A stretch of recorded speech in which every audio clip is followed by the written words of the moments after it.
कहते हैं जी हमें, मेरे 3 दिन मंत्र ना जपा, मैंने 4-5 दिन मैंने नाम नहीं जपा। क्यों नहीं जपा? कि टेंशन हो गई थी।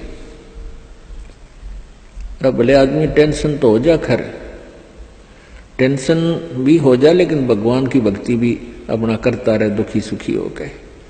उस टेंशन को भी पड़ी रहेगी, लेकिन मंत्र भी थोड़ा बहुत कर लेना चाहिए, छोड़ना नहीं चाहिए।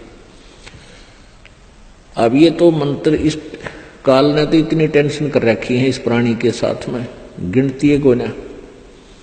घर में को वासनी हो जाए तो टेंशन, और छोटे मोटे व्यवसाय में 100 घाटे बाधे हो उसमें टेंशन, पता नहीं कितने प्रकार की समस्याएं हमारे जान में डाल रखी है काल ने। काल का ये उद्देश्य है कि ये भक्ति ना करें।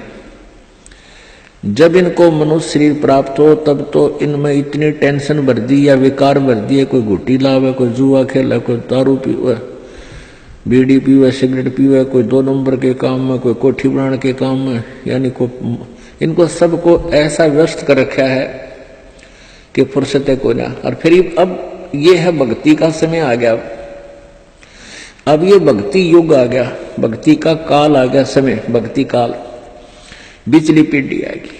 और इसमें काल ने कथित पूरा अंगा ला दिया।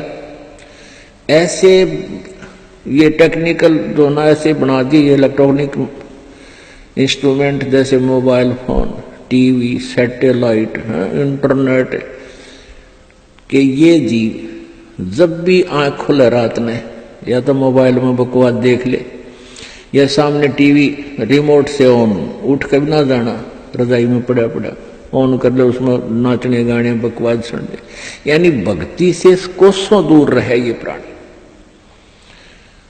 अब इसने कितना कुछ, अभी 20-30 वर्ष से आप देख रहे हो कितना कुछ साइंस ने तरक्की कर दी, या काल गिवन है, इस काल ने दे रखी है। और परमात्मा ने भी ये समय इसीलिए चुना था कि अब ये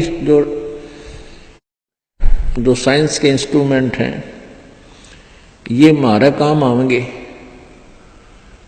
एक जगह बैठे और लाखों करोड़ों जगह टीवी में परमात्मा की महिमा को घर बैठे सुन सका करोगे।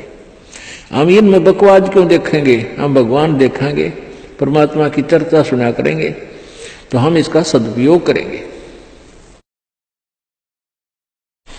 तो पुण्यात्माओं, ये परमेश्वर कहते हैं, जिन हर जैसा सुमरिया अर्ता को तैसा लाभ, ओसा प्यास न भाग ही जब लग दसैनी आब। जिन्होंने जैसी भी भगवान की भक्ति की है उनको उतना ही लाभ अवश्य मिलेगा। और ओस पीने से प्यास नहीं बुझती, ओस चाटने से प्यास नहीं बुझती। प्यास बुझेगी गट गट गिलास पीने पानी के गिलास पिया, जब प्यास बुझेगी। तो हम पहले क्या करते थे? दान धर्म कितना करते थे? 2 रुपये चढ़ा दिए को 5 मुश्किल थे, 10 चढ़ा दिए तो बड़े खुश होया करते थे। या 100 रुपये का प्रसाद बांट दिया हनुमान जी के मंगलवार ने, तो ये हमारी पूजाएं थी। तो ये तो हम ओस चाट रहे थे। और अब आप देख रहे हो पाठ के पाठ करवाए जा रहे हैं, भगवान के हवन के लिए जोत के पैसे, जो जोत का घी दान किया जा रहा है, ये गिलास के गिलास पिए जा रहे हैं और इनसे प्यास बुझेगी। कोई पाठ करवा रहा है, कोई वैसे गुप्त दान, खूब वैसे दान दे रहे हैं, तो ये गिलास के गिलास पानी के पिए जा रहे हैं, इनसे प्यास बुझेगी, इनसे आपको पूर्ण लाभ होगा। और सतभक्ति मंत्र करेंगे, आजीवन मर्यादा बढ़ेगी। अब ये टेंशन तो काल ने या पैदा कर रखी है कि भक्ति ना कर सके, लेकिन इन टेंशनों में ही आपने भक्ति करनी पड़ेगी। चाहे रो के करो, चाहे खुश होकर कर लो, दुखी होकर कर लो। मान लीजिए कोई घर का सदस्य उपदेशी नहीं था, उसकी मृत्यु होगी, दुख तो बहुत आता है, क्योंकि हमारा एक हमारे अंदर एक ऐसी व्यवस्था बन गई, हम रह नहीं सकते, रोना भी पड़ेगा, भाई खूब बुरा हाल विलाप भी करेंगे। लेकिन फिर भगवान भी फिर याद रखे, परमात्मा ये क्या ले गए इतने दिन, उन बातों ने ध्यान रखे कि ये क्या लेके गया। अगर हम ये भक्ति कर रहा होता परमात्मा इसको जीवन दान भी देता है, इसकी आयु भी बढ़ा देता है यदि सत भक्ति करता है। और ये लेके क्या गया, सारा जीवन बर्बाद कर गया। तो इस प्रकार इन सब विचारों को ध्यान में रख के, सब बातों को विचार करके और भजन जरूर करें। चाहे याद तो बहुत आते हैं, मृत्यु को प्राप्त हो जाते हैं जो साथी परिवारजन, लेकिन भगवान भी रो रो के मालिक ने भी याद रखे, मतलब भूला नहीं भगवान को।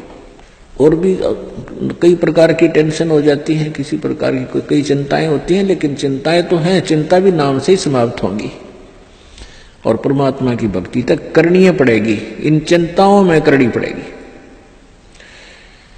एक समय एक दरोगा जी जून के महीने में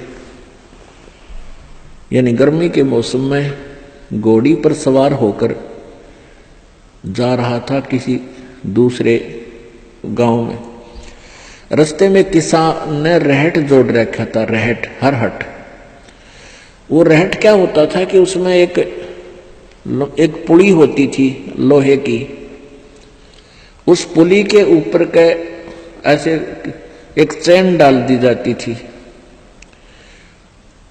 और उसको कोल्लू की तरह, एक कोल्लू आपने देखे हाथ के बैलों वाले कोल्लू, उस तरह कोल्लू की तरह बहल से चलाया जाता था और वो रहट का व्हील घूमता था वह पुड़ी, और उसके ऊपर चैन लगी होती थी। नीचे एक कुआं होता था, वो चैन इतनी लंबी होती थी कि कुएं के जल को छूती थी नीचे तक, और उसका बाल्टियां वेल्ड कर दी जाती थी चैन के ऊपर। और वो बैल से बैलों को चला घुमा जाता था कोल्लू की तरह, तो वो व्हील घूमता था, वो पुड़ी घूमती थी, वह चैन साथ में घूमती थी और नीचे से पानी आकर के खेतों में डलता था और खाली बाल्टियां वापस चली जाती थी और भरी बाल्टियां चैन के साथ ऊपर आती थी, ऐसे चलती थी। तब वो पानी खेतों में सिंचाई के काम आता था। तो किसान की घोड़ी को प्यास लगी, किसान को भी प्यास लगी। उसने देखा कि सामने रहट चल रहा है और पानी पीवेंगे, घोड़ी को भी पिलाएंगे। अब जो ही उस घोड़ी को निकट लाया वो दरोगा यानी वो SHO, तो रहट के अंदर से आवाज आया करती थी, वैसे जुगाड़ होया करते थे। वो व्हील व्याल चढ़ा रखे थे, वो चर चू करके वह काफी जोर की आवाज आती थी उससे। वह घोड़ी उस चरचू ने सुनकर, चींचू ने सुनकर, और वह फड़क गई, 1 किला दूर जाके डटी।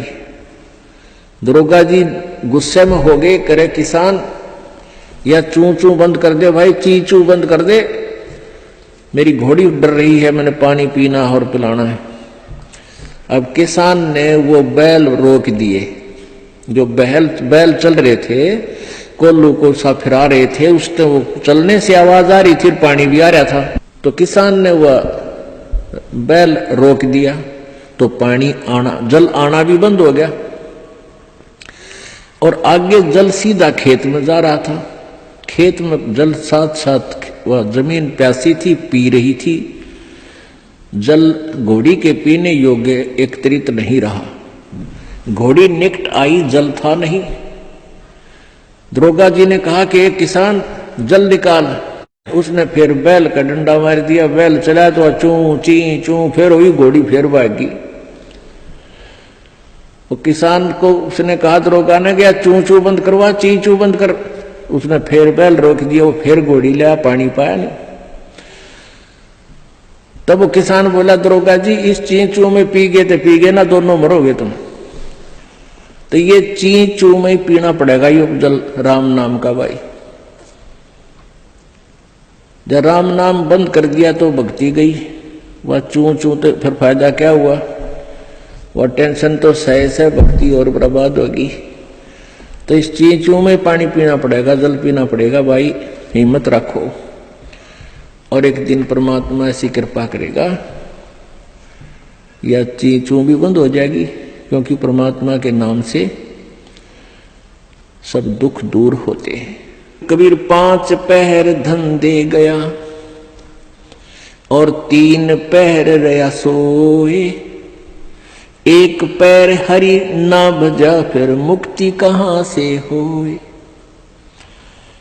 8 पहर 24 घंटे को 8 पहर में, पहले 8 पहर होती थी 24 घंटे की। अब परमात्मा कहते हैं तो एक पैर में 3 घंटे हो गए। तो परमात्मा कबीर जी ये बताना चाहते हैं कि 3 पैर तन धंधा करया 15 घंटे, 5 पैर तो 3 पैर तो सो गया, यानी एक दिन रात टोटल पूरा कर दिया। और एक पैर हरि ना बजा, 3 घंटे भी भगवान को नहीं दिए तूने।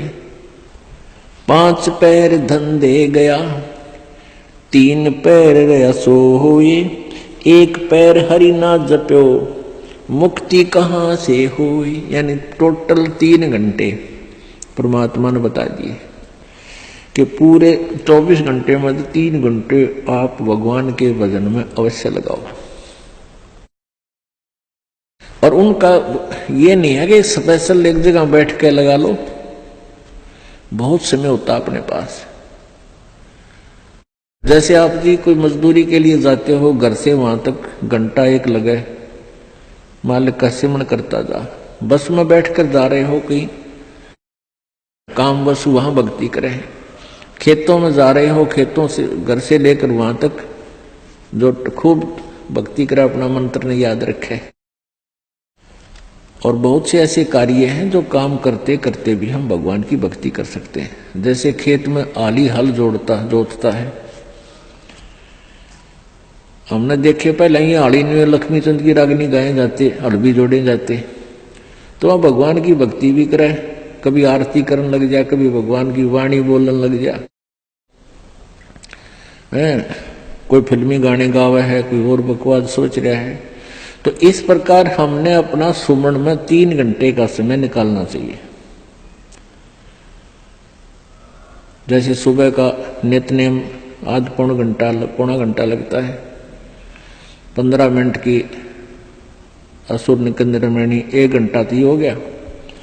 आध 35 मिनट की आरती होती है, 1.5 घंटा, बाकी 1.5 घंटा आपका सिमरण भी हो जाए ना, सिमरण आध घंटा मंत्र, 1 घंटे का श्वास का सिमरण। तो इतना भी आप कंटिन्यू कर लोगे तो भी आपका बेड़ा पार हो जाए।